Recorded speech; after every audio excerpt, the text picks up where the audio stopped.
మహాభారతంలో 2వ ఎపిసోడ్లోకి స్వాగతం.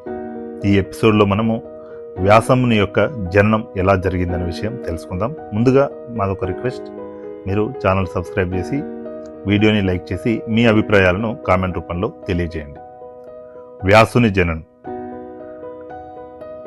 పరాశరుడు శక్తిముని యొక్క కుమారుడు, వశిష్ఠుని యొక్క మనవడు. ఈ ఎపిసోడ్ మొత్తంలో కూడా పరాశరుడే హీరో. పరాశరుడు ఒకరోజు తీర్థయాత్రలకు బయలుదేరుతాడు. తీర్థయాత్రలకు బయలుదేరి కొద్ది దూరం వెళ్ళిన తర్వాత యమునా నది ఒడ్డుకు చేరుకుంటాడు. యమునా నదిని దాటాల్సి ఉంటుంది.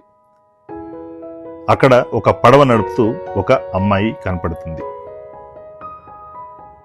ఆ పడవలోకి పరాశరుడు ఎక్కి యమునా నది మధ్యలోకి చేరుకోగానే అమ్మాయి పైన మనసు పారేసుకుంటాడు.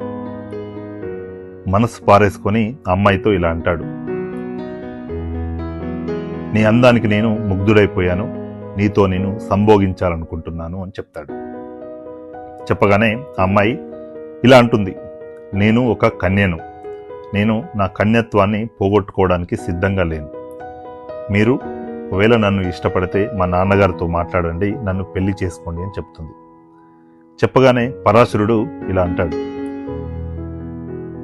నాతో సంభోగించడం వల్ల నీ కన్యత్వం పోదు, నీ కన్యత్వం పోకుండానే నేను చేస్తాను నా శక్తియుక్తులతో అని చెప్తాడు. చెప్పగానే ఆ అమ్మాయి కన్విన్స్ అయ్యి ఇలా అంటుంది, నా శరీరం చేప కంపు వాసన వస్తుంది, ఎందుకంటే నేను ఒక చేప కడుపులో నుంచి పుట్టాను, ఆ వాసన మొత్తం నా శరీరం అంతా ఉంది అని చెప్తుంది. చెప్పగానే పరాశరుడు తన మహిమతో ఆ అమ్మాయికున్న తన శరీరంలో ఉన్న కంపు అంతా పోగొట్టి సుగంధ పరిమళాలు వెదజల్లేలా చేస్తాడు. చేసిన తర్వాత ఆ అమ్మాయి సిగ్గుతో ఇలా అంటుంది, పట్టపగలు ఈ నది మధ్యలో నేను ఎలా నీతో సంభోగించగలను అని చెప్తుంది. చెప్పగానే పరాశరుడు తన శక్తులతో ఈ పట్టపగలు కాస్త అర్ధరాత్రి చుట్టూ చీకట్లు వచ్చేలా చేస్తాడు.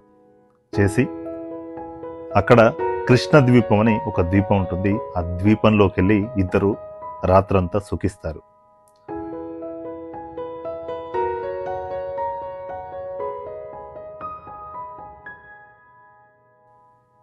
సుఖించగానే